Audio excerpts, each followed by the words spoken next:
Akop, it is a right of every citizen to protect themselves, No, I'm not asking that regardless question. of I'm what we asking use legally. the question whether ownership of a gun is a right or a privilege. Well, since we have Right to defend that is in ourselves the Constitution. with whatever legal Kindly answer my unit, question then directly, we yes or believe no? it is a right. Abogado po kayo, di po ba? Yes, Your Honor. Yes. It's a statutory right, meaning it is granted by It law. is provided for by law. Yes. Nagkaintindihan tayo. Abogado rin po ako eh. Yes, I know. Walang nagsasabi directly na statutory right to own a firearm. No. I would beg to disagree with you. Thank you, Your Honor. Yes. Alright. Huwag ka na lumusot. So, ang pinag-uusapan Kasi, po, bago ako pumunta rito, nag-research na ako. Kayo, hindi nyo pa nga siguro nababasa yung mga ito eh. We are very familiar with that, Your Honor. Come on, Attorney. Don't tell me that crap. Itong tanda kong ito, marami na ako nakasalamuhang kagaya mo. Itong palusot. yes, Congressman Sergio Dagoc, you are recognized. Thank you, Mr. Chair. Before I forgot, mahirap kasi yung medyo may edad na Mr. Chair, madaling makalimot. I would just like to 86. I would just like to request, Mr. Chair, si Mr. Topacio ba yung nagsabi na they need 1,500 rounds a day? So, for purposes of discussion in the technical working group, we would like to request Mr. Topacio to submit position paper or undertaking that will confirm that really the shooters competing here or international competition needs 1,500 rounds a day. Mr. Congressman, we're more than happy to get our shooters to sign an undertaking stating that they need 1,000 rounds a day.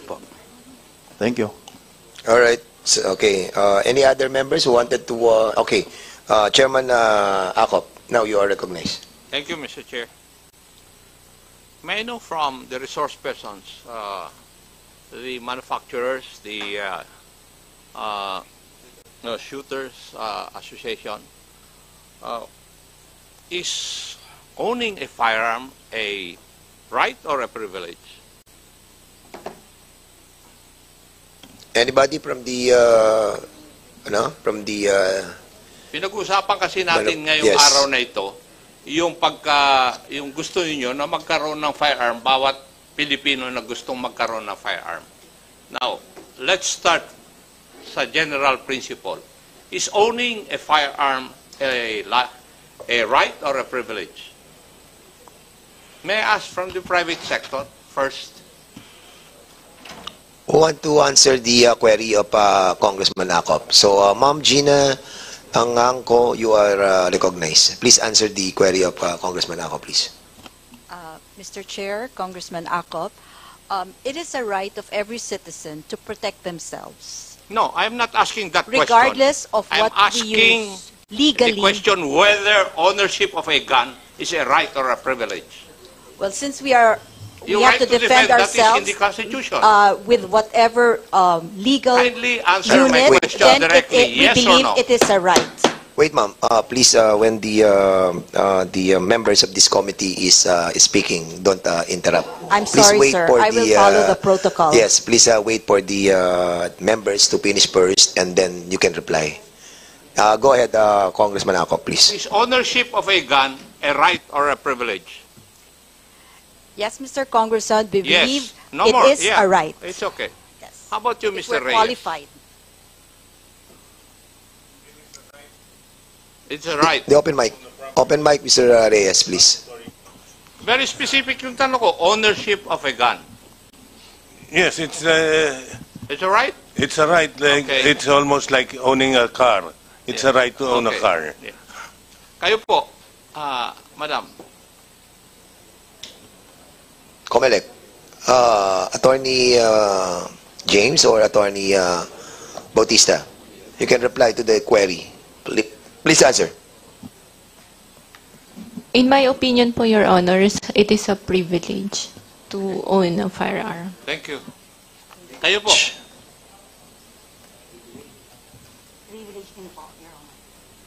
Doon po sa mga shooters association. Paki-turn up yung mic, ano. To the associations of the, Mr. Attorney Gutierrez, you are raising your hand, please.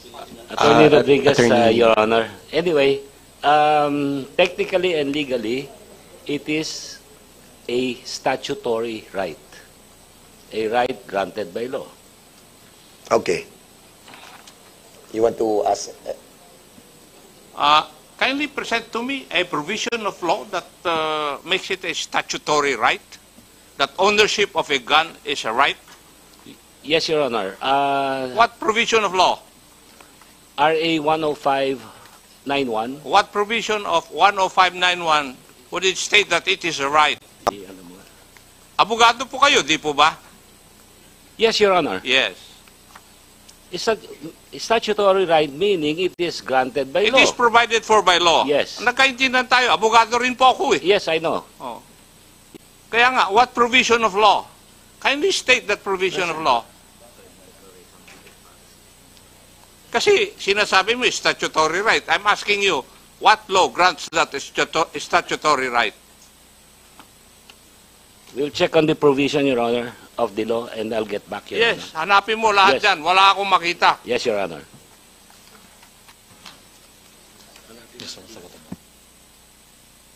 Members of the PNP, you want to reply to the query of Congressman Acop, please? Simple lang naman tanong eh. Sige na po. You want to answer? Mr. Sige, Chair, go ahead. Please Mr. state Chair, your name. Attorney Castillo from DND. DND, from DND? From DND. Go The ahead. right to own firearms under the law is only a privilege, right, Mr. Chair? The rights that are mandated are those the right enshrined in our Constitution, but the right to own firearms is merely a privilege, Mr. Chair. Thank you. PNP, please. Sir, it is a privilege. We have a Supreme Court ruling to that effect, sir.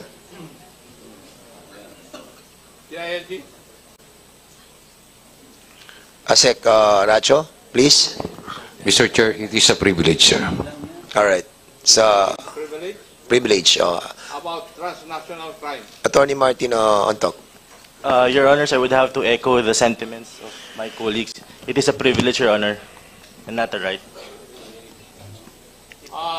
Colonel Dilag, ano ang Supreme Court decision which says na ownership of a firearm is a privilege and not a right? Kasi binanggit mo na merong Supreme Court decision eh. Yes, sir. The Chavez versus Romulo, sir. I beg your pardon? Chavez versus Romulo, sir. When was that promulgated? 2009, sir. 2009. Okay. Would you agree with that, attorney? Doon sa huli. Congressman Acop, can I be allowed to speak? Attorney Lacambra, Your Honor. Okay, you are recognized, Attorney We need Lacambra. to distinguish between the two basic rights. Since it's now allowed by the law, it's ano now po ang considered allowed by law? for the RA Let's be clear 10591, about it, Your Honor. kasi very specific yung tanong ko. Yes, Your Honor. Ownership of a gun. It is is it a a- right or privilege? We need to distinguish, Your Honor. Since it's now allowed by law, What do it you need is to a distinguish the ownership of a gun? it's now a statutory right, Your Honor. Ownership Because- of a gun? Yes, Your Honor. Ano po Statutory ang right. provision? The state policy of the RA 10591 itself states, Your Honor, granting the private citizen to the right to own a licensed firearm, Your Honor. Will you It's a please read that statutory provision right. of law na specifies ownership of a gun? Yes, Your Honor. The right to own a gun or right to self-defense ang sinasabi. My partner will answer it, Your Honor. So we have the copy of Republic Act 10591. What particular section of Republic Act 10591 are you pertaining with? Kasi yun ang tanong ni Congressman Acop. Yes, eh. Your Honor. Sige, state it, please. Article on registration and licensing, Article what? Section 8, anong article? Article 3, Your Honor. Article 3 of RA 10591, Section 9, it says there, subject to the requirements set forth in this Act and payment of required fees, a qualified individual may be issued the appropriate license under the following categories. May be issued. Yes. May be issued. Yes. In other words, it is subject to regulations. Well, would you agree with me? Yes, Your Honor. Of course. That's 10591. I think we are getting confused between I'm a not privilege. confused, attorney. No, the I'm confusion. the one asking questions here. Yeah, okay. I'm not confused. Okay. I would like to read also a decision of the Supreme Court I'm familiar with that, Your Acosta versus Ochoa, date, GR number 2111559, October 15, 2019. The gist of that decision is that use of firearms is a privilege, not a right. There is no constitutional right to bear arms. Neither is the ownership or possession of a firearm a property right. We agree, Your Honor. Wala na tayong pagdebatihan kung nag-agree ka, attorney. Hindi. Di ba? I think we have to Ikaw naman gusto mo pa lumusot eh. Huwag kang clarify the lumusot. privilege and statutory right. It's practically almost the same and synonymous. Walang nagsasabi directly na statutory right to own a firearm. No. I would beg to disagree with you. Thank you, Your Honor. Yes. Alright. Huwag ka na lumusot, So, attorney. ang pinag-usapan Kasi, bago ako pumunta rito, nag-research na ako. Kayo, hindi nyo pa nga siguro nababasa yung mga ito eh.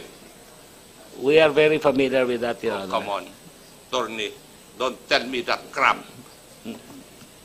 Itong tanda kong ito, marami na ako nakasalamuhang kagaya mo. Itong palusot. Thank you, Your Honor. Okay. Alright. Now, there's another go ahead, question. go ahead, Congressman Acop. General principle, Mr. Chair, regarding this issue. Now, dito ngayon, pag-uusapan natin, which is more important, accessibility or safety? Matanong ko pa nga kayo, ano po ang mas importante? Kasi, if I read the provisions of the bills, ginagawa, mas gusto natin na mas accessible ang firearms at saka ammunitions. Now, which is more paramount? Accessibility to firearms or safety of the people? Okay, resource persons who wanted to answer. Mr. Chair, if I may, DND, please, answer. under the Constitution, Mr. Chair, under the General Welfare Clause, is the safety that's more paramount, Mr. Chair. Thank you. What's your reply, please? Under the General Welfare Clause of the Constitution, it is the safety which is more paramount than accessibility, Yes, Mr. Chair. paramount consideration is the safety. Okay. PNP, again. PNP.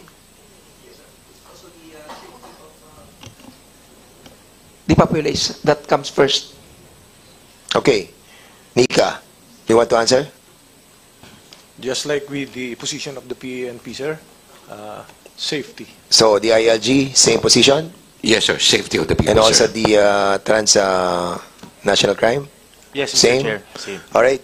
The manufacturers and the dealers associations, you want to answer on the query of Congressman Acop? Please, the one wearing a white polo, please answer back. That's attorney. Thank you, Honorable Chairperson. We actually agree with the sentiments of the government personnel that the safety of the public is something to keep into consideration.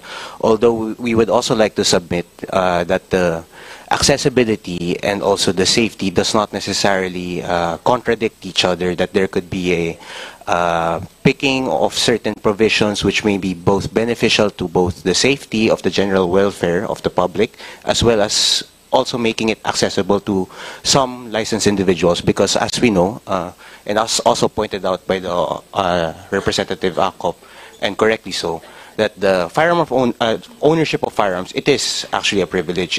We just have to distinguish that there is a difference between the property itself, which is a right to property, and the being licensed to own, which is why we're here all today to request the kind indulgence of this committee because we understand that the firearm ownership is regulated by laws, which is why we are here today. Having said that, we also submit that there is a possibility of promoting both accessibility and also the public safety, which is why we have to look into both jurisprudence, as also cited by the committee members here today, as well as relevant statistics, whether both local or international, to see trends, if there is any merit to promoting one sort of restriction over the other. Thank you, Mr. Chair. Any other resource persons who wanted to answer back? Mr. Rico? Mr. Rico? Yes, thank you for recognizing this input, Honorable Fernandez. So for our feedback, and this comes from our experience of owning firearms for many years now. Of course, we all want safety, and our firearms laws here in the Philippines at present are actually doing a very good job at keeping the public safe. However, I believe that there is somewhat of a false dichotomy here between having to choose between safety and accessibility, because the reality here is that we can have both. We can have both. We can have very safe firearms laws and at the same time improve the efficiency to help lawful gun owners. And the reason why this is important is because the more we restrict firearms ownership, the more loose firearms proliferate. It is very easy for criminals to acquire firearms illegally.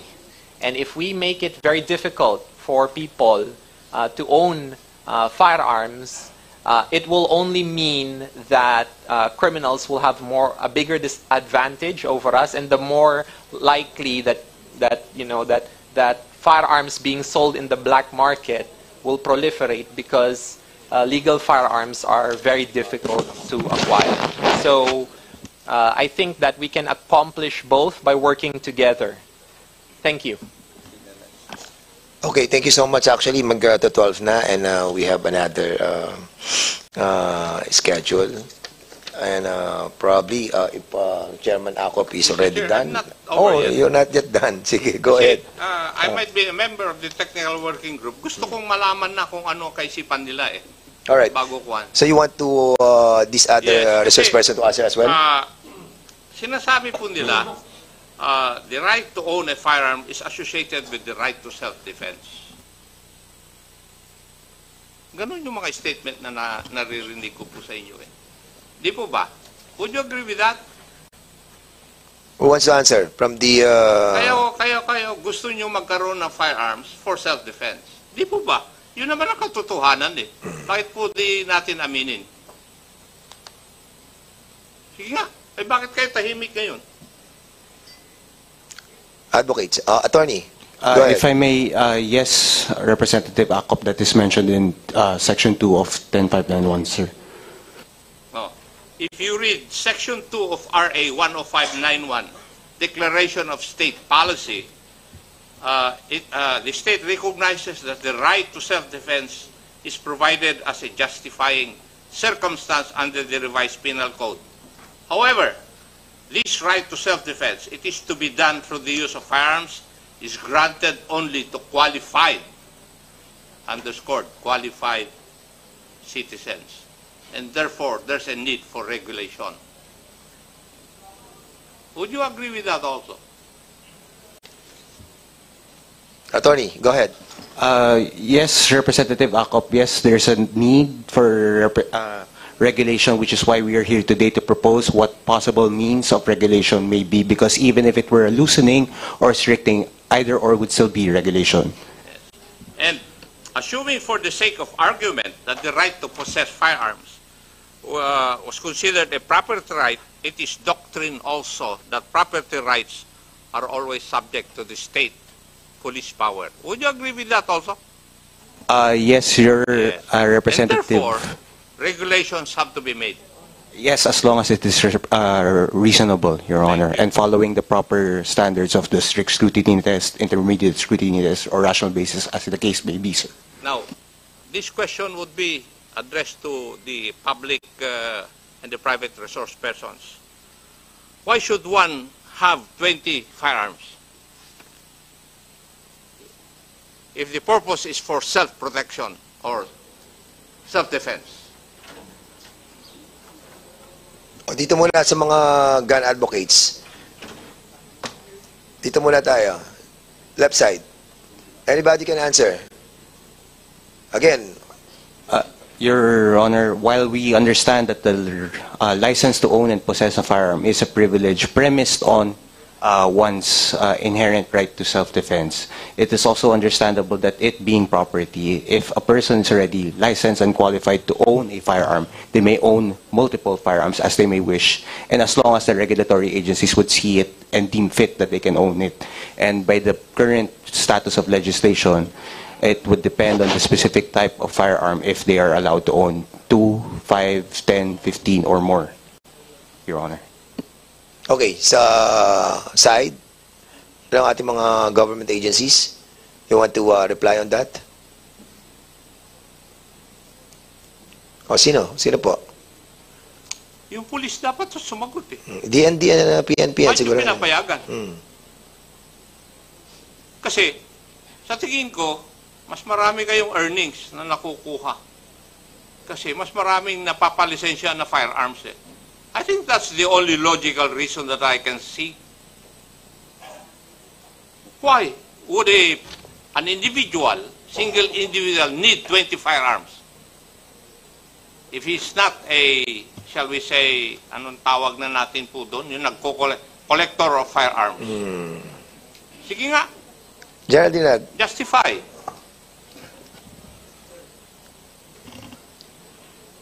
Mr. Chair, we have gun owners or shooters who likes to compete in every category. Merong pistol, merong revolver, meron din pong rifle. But meron din pong shotgun. Pero meron din po talaga, sir, napansin kami na nangongolekta lang po ng mga various calibers ng firearm. Under the law, meron kayong category ng mga firearms collector eh. Di ba? But you are not answering my question. What is the logic behind an individual owning 20 firearms if he is not a firearms collector?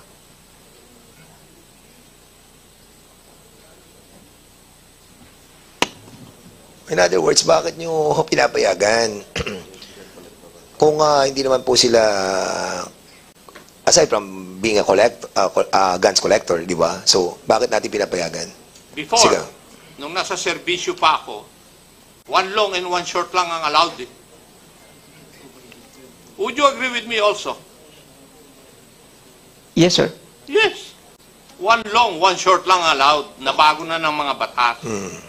Now, give me the logic why an individual person would be allowed to possess 15, 20 firearms. Bakit?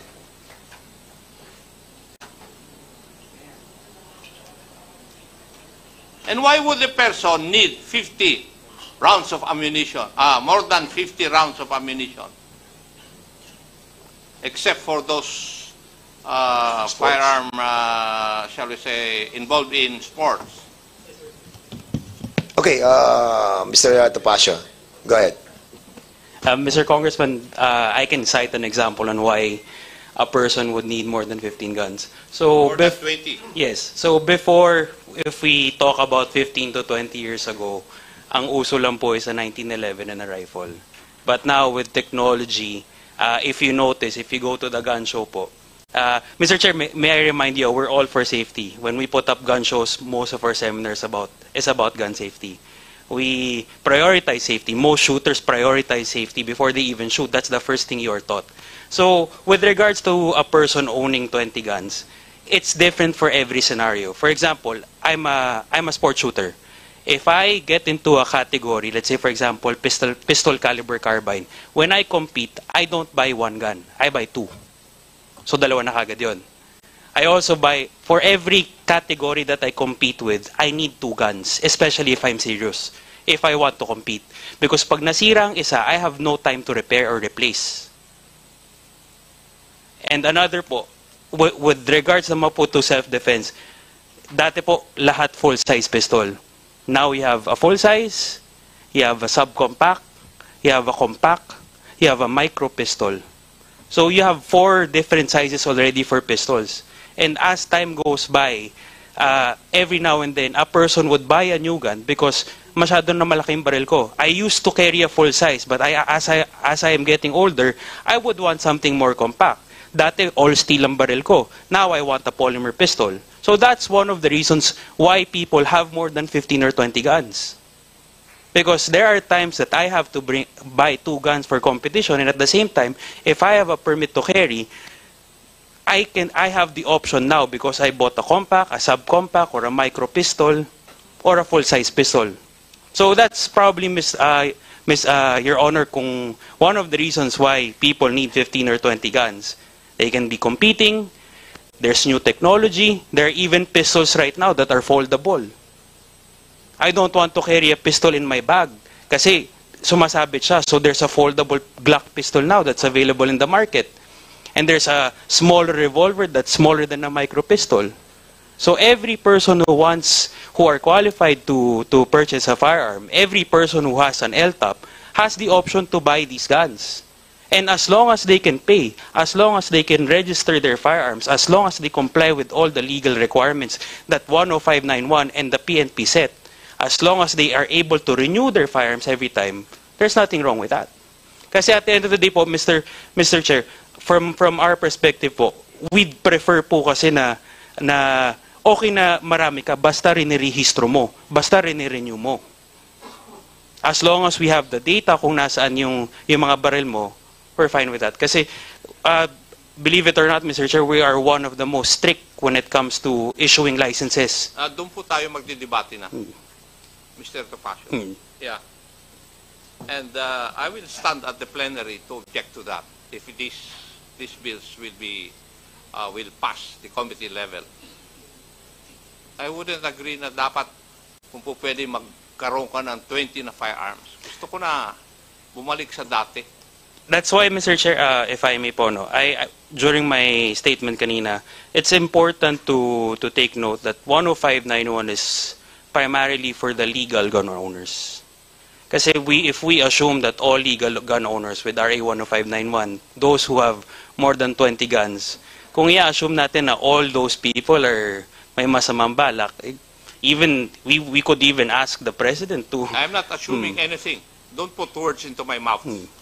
I did not assume That's why, anything. Mr. Your Honor, if I may po, that's why po I emphasize that we separate those legal gun owners who conform to RA 10591 and those illegal gun owners or illegal manufacturers, illegally possessed firearms, should be separate. Because what we want, why we support these amendments is because aside from the industry that it supports and the economic impact that it has, it also alleviates the problems that gun owners have been experiencing for the past how many years? Because this bill was passed 2014, and we have had IRRs that have overreached already, and that's why we're correcting it now, and that's why we support po yung amendments po. Could you please give me an example where an IRR provision has overreached? So, a perfect example, Your Honor, in your law, RA 10591, I'll give you an example po na ngayon po. It's sort of an issue sa industry. We have a provision in RA 10591 that allows every gun owner to own 7.62 by 39 and below. As of now, only 223s are being licensed. 7.62s haven't been allowed for the longest time. Because there was a restriction set by the previous administration na bawal nga po ang mga calibers na to. But in your law, it is stipulated that it is allowed. But in your IRR, I think pinagbawalan na po siya. But I think, Your Honor, 223s pinapayagan na po ngayon, but the rest of the calibers until now hindi pa rin po. PNP, would that be true? Yes, sir. Yes. Yes, sir. May know the basis of the PNP. Why you are not following the law?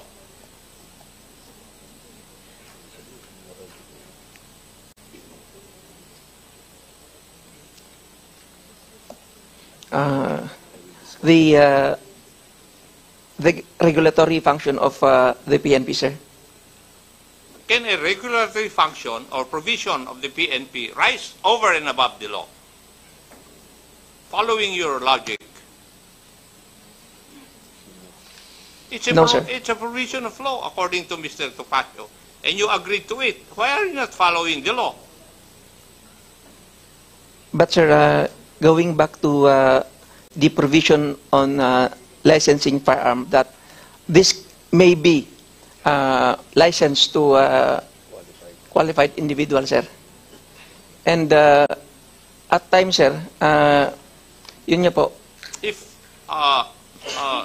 Colonel Dilang, if it is expressly provided by law and your IRR doesn't say so, says otherwise, I think that's ultra vires. And the good lawyers would agree with me. Di ba? Yes, sir. Bakit hindi nyo sundin yung batas? Are you trying to tell us that you are defying the intent of the framers of that law?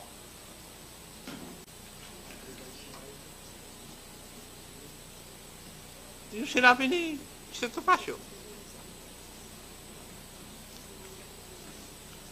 We'll look into it, sir.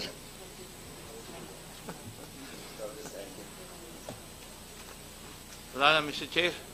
Marami pong salamat sa opportunity. Thank you, Your Honor. And that's it.